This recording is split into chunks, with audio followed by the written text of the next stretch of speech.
আর এবার আপনাদের যে খবর বলবো তা একেবারে চমকে দেওয়ার মতন।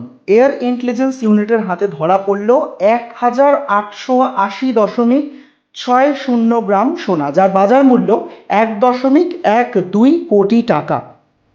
আরবের জেড্ডা থেকে হায়দ্রাবাদে পাচার করা হচ্ছিল এই সোনা, এবং সেই সোনা ভরে নিয়ে আসা হচ্ছিল ইস্ত্রির মধ্যে। আর সেই ইস্ত্রি খুলেই একেবারে চক্ষু চড়ক গাছ কর্তৃপক্ষের। এই মুহূর্তে সেই ছবি আপনারা দেখতে পাচ্ছেন। ইস্ত্রির মধ্যে বাজার মূল্য যার 1.12 কোটি টাকা, সেই পরিমাণ সোনা পাচার করা হচ্ছিল জেড্ডা থেকে ভারতে। হায়দ্রাবাদ আন্তর্জাতিক বিমানবন্দরে ধরা পড়ল সেই সোনা।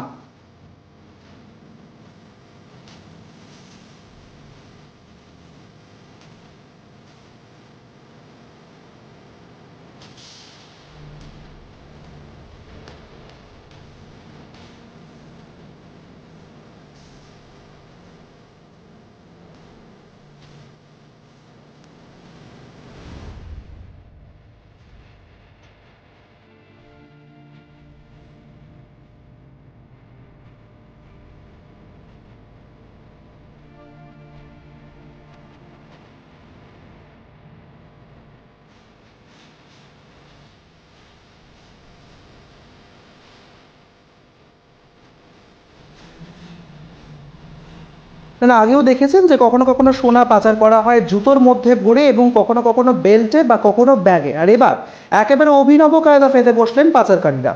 ইস্ত্রির মধ্যে ভরে নিলেন সোনা। যদিও শেষ রক্ষা হয়নি, হায়দ্রাবাদ আন্তর্জাতিক বিমানবন্দরে ধরা পড়ে গেল সেই সোনা। আর এই মুহূর্তে আপনারা দেখতে পাচ্ছেন সেই সোনা কিভাবে ইস্ত্রি খুলে বের করছেন পুলিশ আধিকারিকরা।